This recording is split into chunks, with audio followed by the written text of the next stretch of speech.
Hello, Donovan. How are you doing today? Excellent. Good to see you, Ash. Great to have you on Founders Podcast. Before we start, Donovan, do you have a favorite quote, something that motivates you, inspires you, you would like to share with our audience? Sure. I mean, Charlie Munger has lots of great quotes, and one of the ones I love is, show me an incentive, and I'll show you an outcome. And I think that's really instructive for the industry and the challenges that my company solves for businesses. Show me incentive, and then I'll show you the outcome. Impressive, deep. Give you a food for thoughts. Nice, great stuff. So, Donovan, let's imagine that we are in a room full of ambitious founders, early stage builders, right? No one knows your name. No one knows what do you do. You walk into the room. The spotlight is on you. You have the mic. Everybody is looking at you. Who is this handsome guy walking on the stage? What is going to tell us? What will you tell them so that they can stick with us for the next 1 hour? Sure. So, what if one of your company's greatest frustrations was actually one of your biggest opportunities? Greatest frustration becomes the greatest opportunity. Well, that is basically creating, if that opportunity brings a lot of money or profit, then it's just creating money out of thin air, I guess. Exactly. Okay. And how would you proceed further with it to explain one of the customers, clients, or mentees you have helped out with, which can explain the transformation? Sure. So we've had customers who, businesses that have been in existence for decades, and healthcare has always been an extremely frustrating topic. It's what was considered an uncontrollable expense, right? A runaway expense. Nobody can do anything about it. Healthcare costs just go up every year. Sign the renewal and say your prayers and hope for the best. What we did was we showed them a different path and a different way to finance and procure healthcare for their organization, resulting in not only a much better plan for the employees, but unlocking millions of dollars in enterprise value when they exited several years later. And we've done that over and over again for our clients. Interesting. Interesting.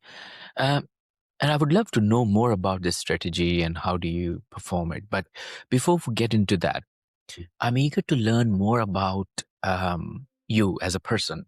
Can you take us back to your roots and share with our listeners about your upbringing, your childhood? How did your early experiences shape your journey and eventually led you to become a visionary entrepreneur? And potentially, were there any key influences from your family or surrounding? The book we have all read, right? Rich Dad and Poor Dad. We always had this uncle or the friend's dad or even your own father um, who has actually played a significant role in shaping your entrepreneurial spirit. Sure. So I grew up in upstate New York in the Catskill Mountains, which is essentially a great combination of hippies and rednecks living peacefully together in harmony. And so I started playing drums professionally when I was 15, and I actually joined a Grateful Dead cover band when I was 15, right after Jerry Garcia died in 1995.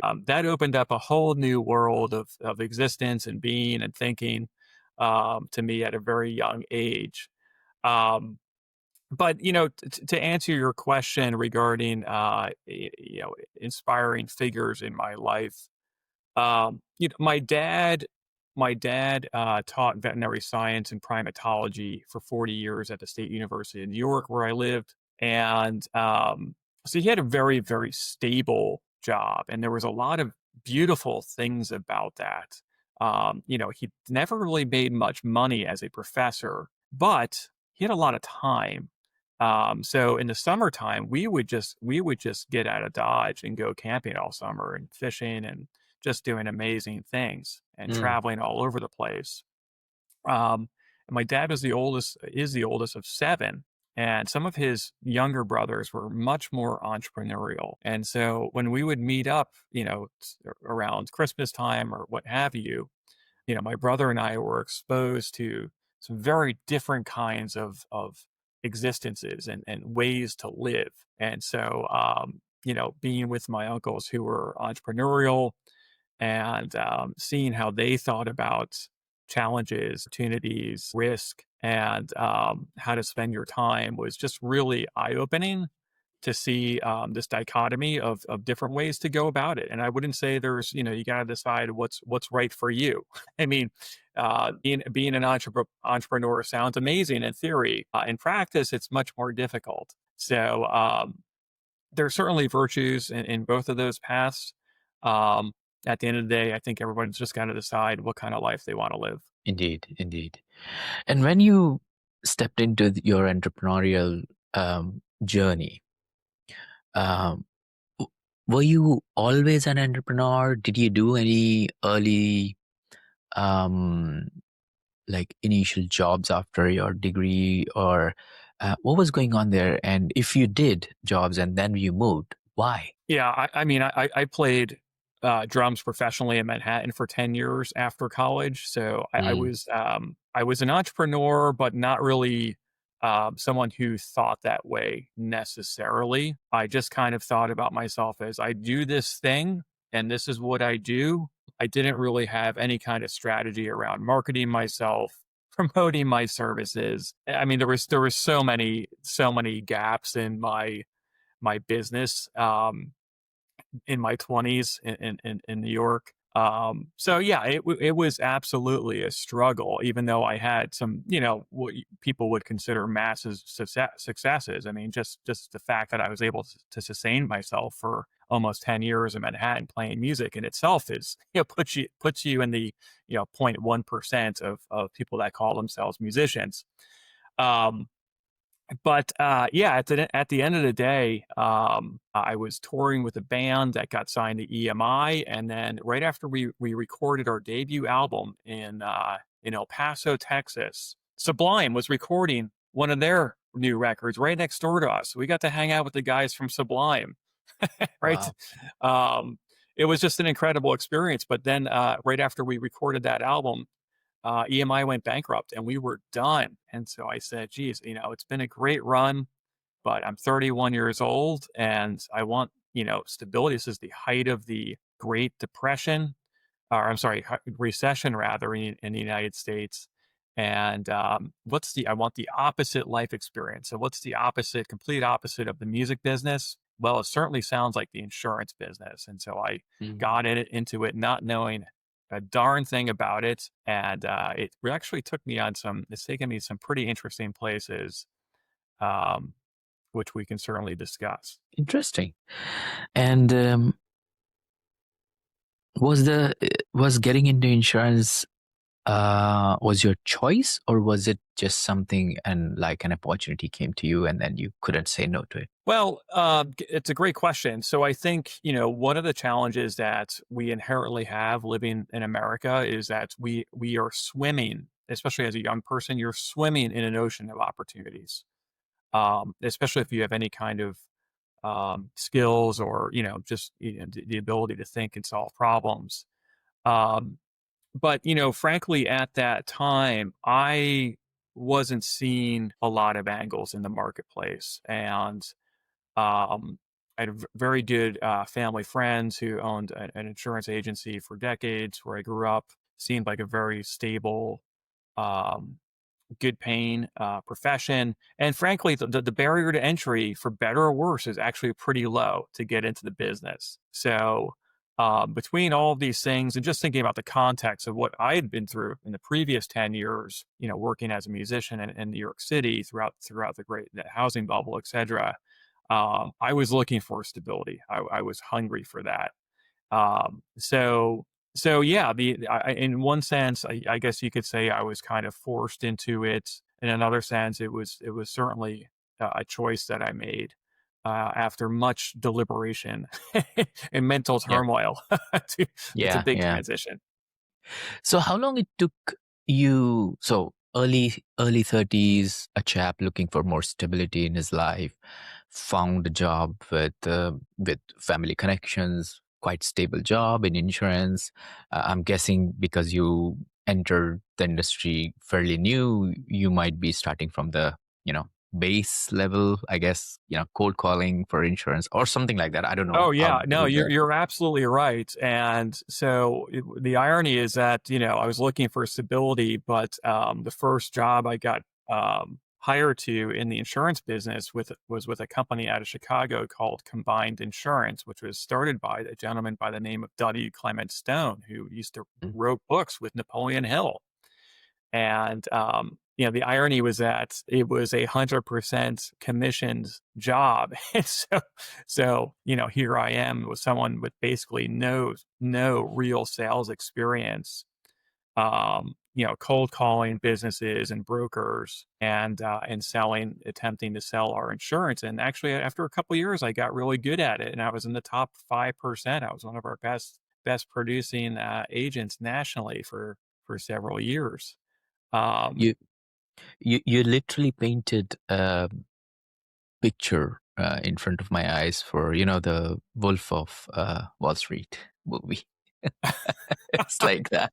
well, yeah, I mean, there are certainly ethical ways to sell anything and unethical ways to sell anything. And W. Clement, and this was one of the beautiful things about W. Clement Stone, was the culture that he built was just tremendous. In fact, Tim Ferriss was interviewing Jack Canfield on his podcast a few months ago, and one of Jack's mentors was W. Clement Stone. He got hired by Stone when he was a young person, and the beauty, Stone had created this whole methodology around how to live.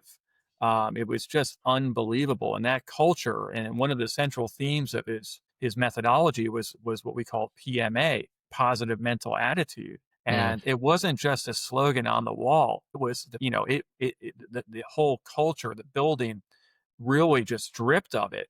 Uh, and so it really was, I was incredibly lucky to land there because as someone with no real sales experience or corporate experience, I needed that positive environment to really, keep me keep my head in the game, right? I mean, I think mm, that's one of the most challenging things about being an entrepreneur is keeping your head straight, right? indeed.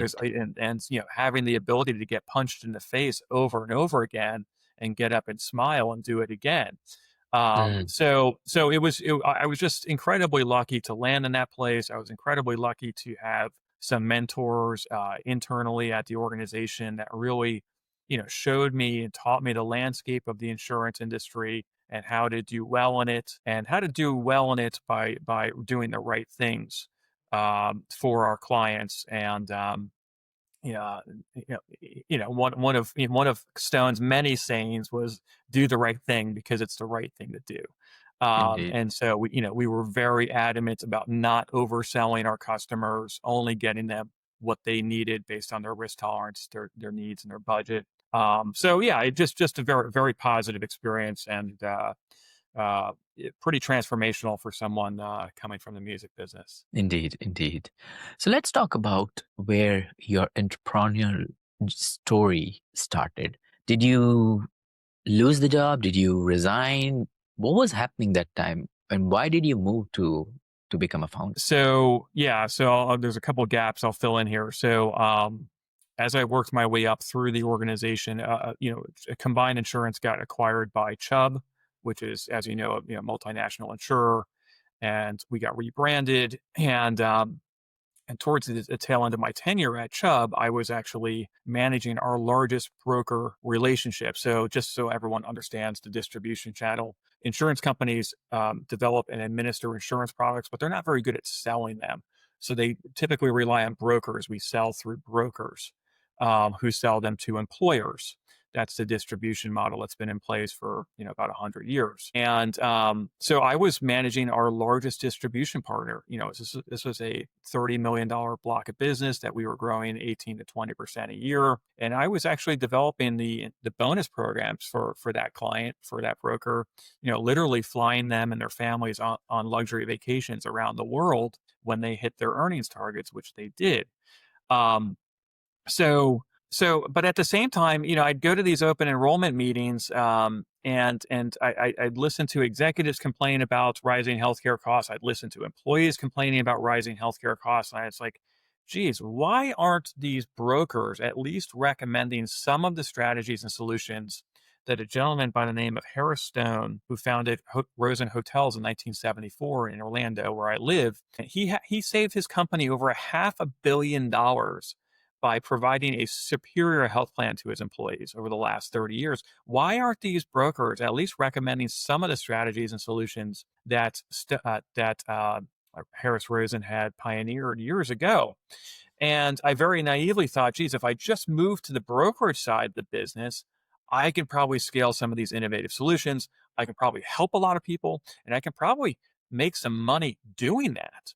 And so I went and worked for a national brokerage firm and had some successes with clients, but I was ultimately terminated for, quote, being too hard on a health insurer who happened to pay this brokerage firm their largest bonus each year. And that's when the light bulb went off for me, is that, oh, the brokers, and I should have known better given my previous experience, but the brokers at the end of the day, they work for the insurance companies, right? They are retail distribution for insurance companies.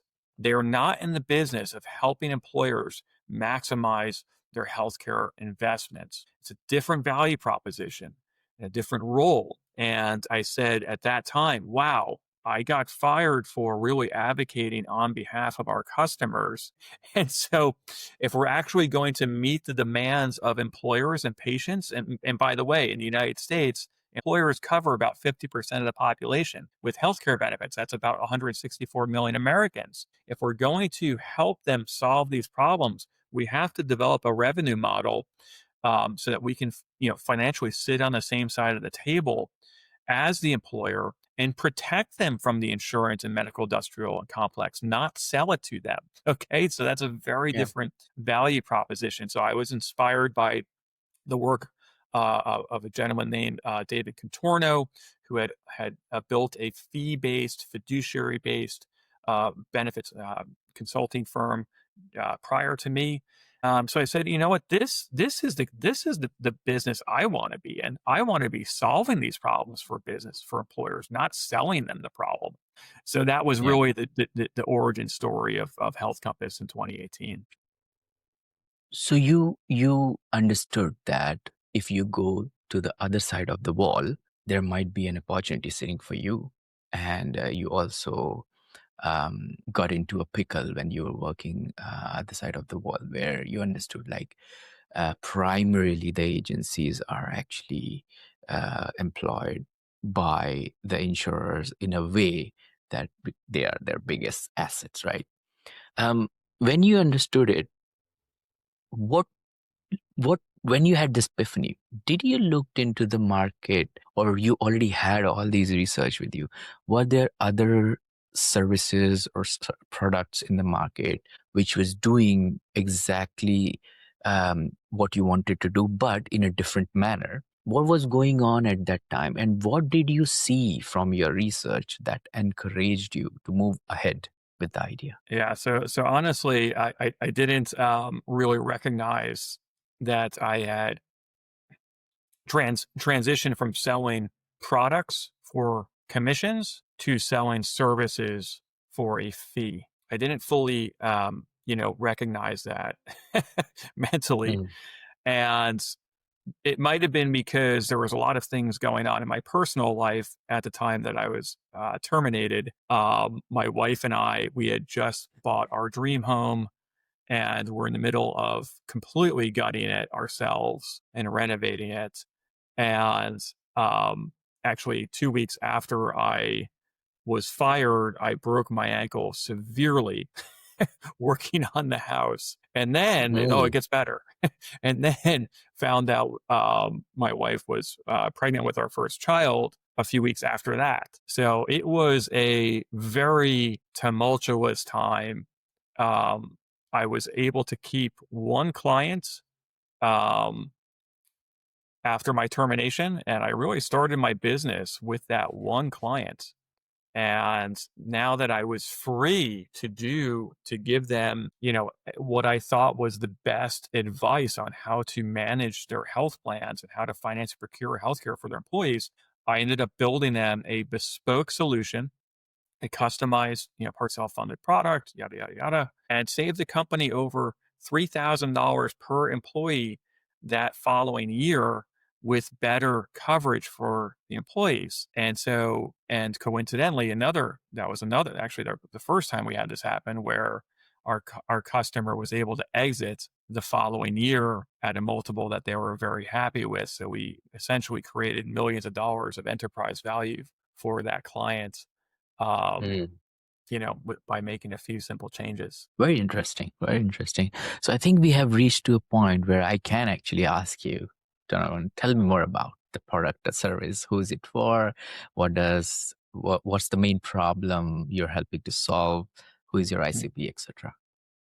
Okay, so just to level set for your audience, I mentioned that, in the US, employers cover 164 million Americans with healthcare benefits. Here's the opportunity: 25% of what they spent last year was completely wasted. That's $325 billion, or stated differently, $4,000 per employee per year that should be sitting on bottom lines was completely wasted. And it comes back to a simple thing. Most finance teams and HR teams have no technical experience in healthcare financing or procurement. They don't know how to buy, right? Just like I don't understand US tax policy.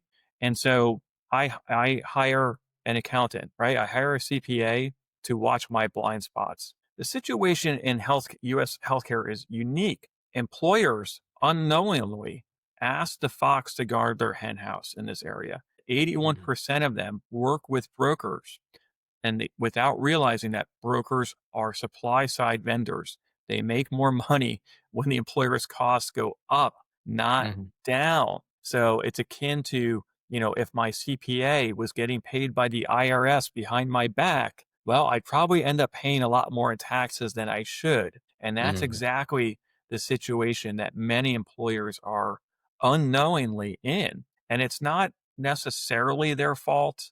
It's not the broker's fault. This is the industry. This is how the industry evolved, and I actually detail this in my book, which came out November 12th. Um, so so fiduciary based management consulting firms like Health Compass, and there's a number of us in the market now, which is great. We serve as an antidote to the brokerage industry. The brokerage industry has been captured by a small number of insurance companies and pharmacy benefit managers for distribution purposes. And so, um, at the end of the day, legacy brokers actually are financially penalized when they maximize the return on a business's healthcare investments. And so that's a, who wants, does anyone want to do more work for less money? Nobody wants to do that. And so asking these brokers to do that does not work. And we've the proof is in the pudding. Healthcare has become a top three expense for most businesses in the United States. For many companies, it's the fastest growing financial risk on their P&L. And so it all comes back to you're not getting unbiased advice. And so, the healthcare transformation roadmap that I lay out in my book, the first step in that transformation is getting unbiased advice. Because if you don't get that, you'll never get to the second step. And again, we have decades of proof supporting that claim. Mm. Mhm. Would you be able to take us through a use case or a case study from one of your past customers or clients who have utilized your strategy in order to save a lot of money, which you have already mentioned? What Sure. was the legalities around it? Because if somebody is listening our show and they are actually in this situation, so I would like you to explain first what kind of situation they were in, what were the legalities around it, and then how did you uh, got them out of it so that they can not just save more money but make it better for their employees. Yeah. So just a little context, business leaders, anyone who has discretion over decisions that are being made regarding health and welfare plans is considered a fiduciary under U.S. federal law. Okay. That means that you can be held personally responsible if, if you do not uphold your fiduciary responsibility and make sure that you're not wasting your employees and your company's money. And as I just Mm. mentioned, most businesses are wasting a ton of money.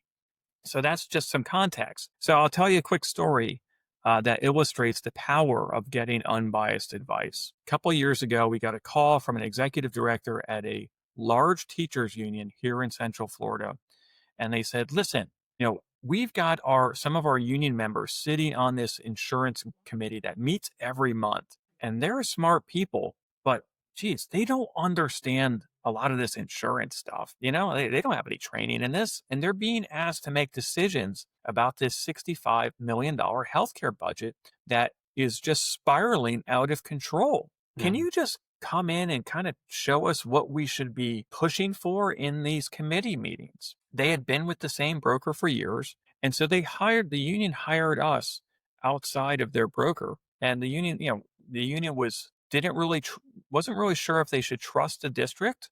They weren't sure if they could trust what the district's broker was telling them. So they wanted a qualified second opinion. And so we came in, we did an analysis of their plans and their programs, and we said, wow, your plan, you haven't gone to RFP for a new pharmacy benefit manager in 7 years. Pharmacy, just context, pharmacy benefit managers are the entities that organizations rely on to manage their drug supply chain. You haven't gone to RFP for a new PBM in 7 years. And by the way, you're with one of the worst ones. Why don't you push the district to go to RFP for a new pharmacy benefit manager? So they Mm. did that. They were successful. And they got a new pharmacy benefit manager, and that PBM saved them about $3.6 million last year while improving coverage for the employees. $3.6 million. This is something that their broker could have done 7 years ago. And if they had done that, the district would have north of $15 million more in their budget right now. But because they didn't, because of the misaligned incentives or whatever, the teachers and the taxpayers were suffering. And so this is low hanging fruit that, frankly, municipalities all across the country are making similar mistakes. It's completely unnecessary. It's completely unsustainable. And this is really why I wrote my book, is that executives have the power to solve these problems, but only if they know how.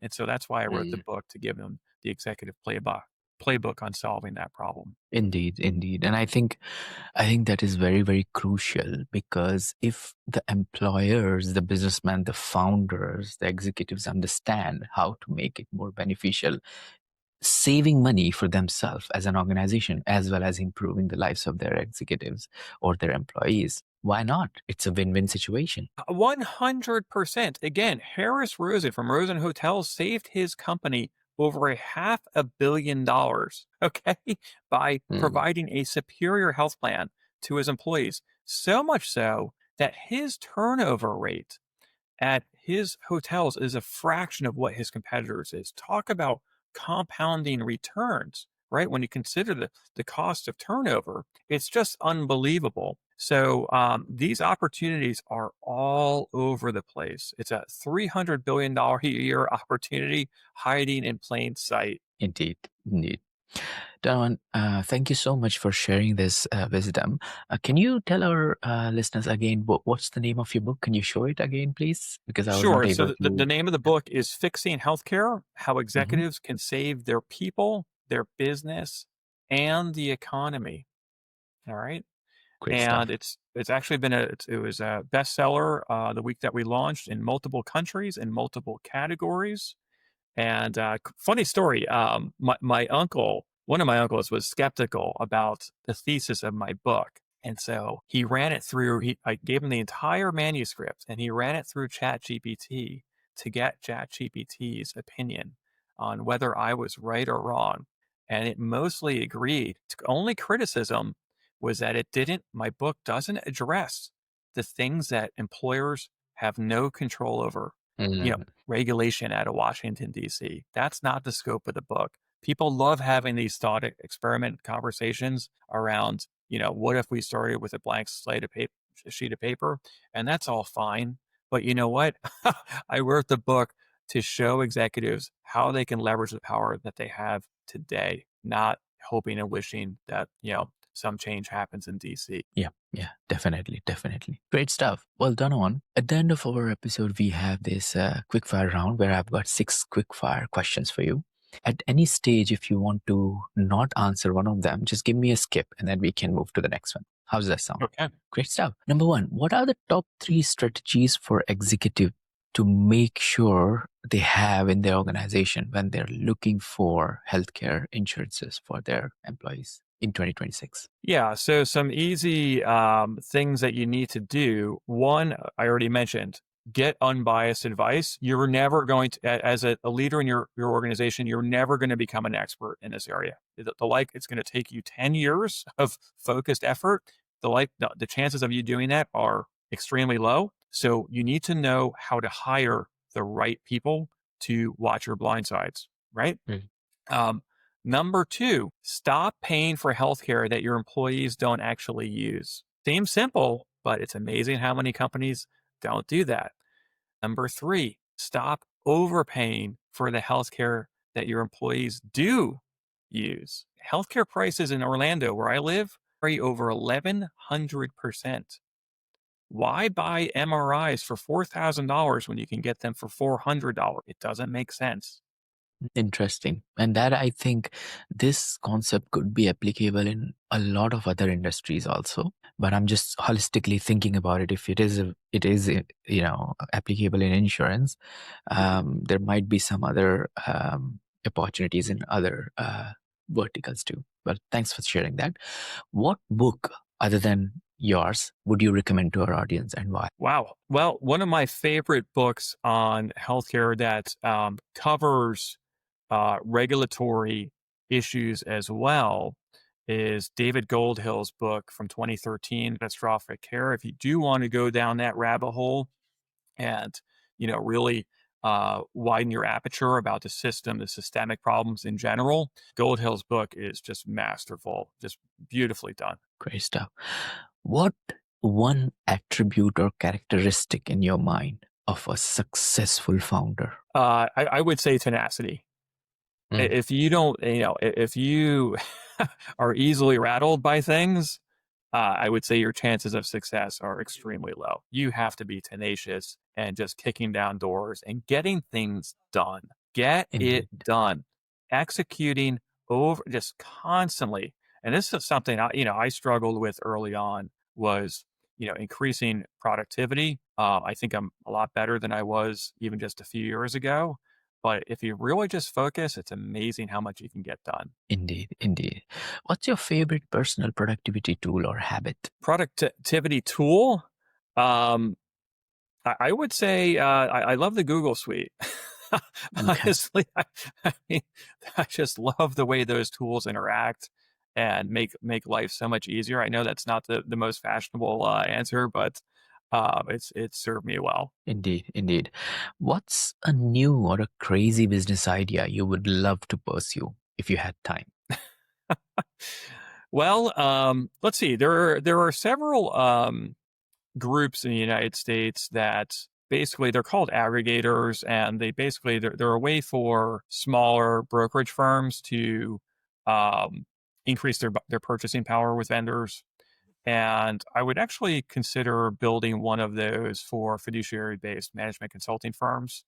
It doesn't exist today, but I think there's certainly a need in the marketplace for it, so that we can solve the challenges that American businesses and patients need us to solve at scale. Mm. It sounds very complicated to me because I am not from the insurance background, but I guess you know your stuff, so that must be a really good opportunity. What's an interesting or fun fact about you that most people don't know? Well, I started playing music professionally at the age of 15.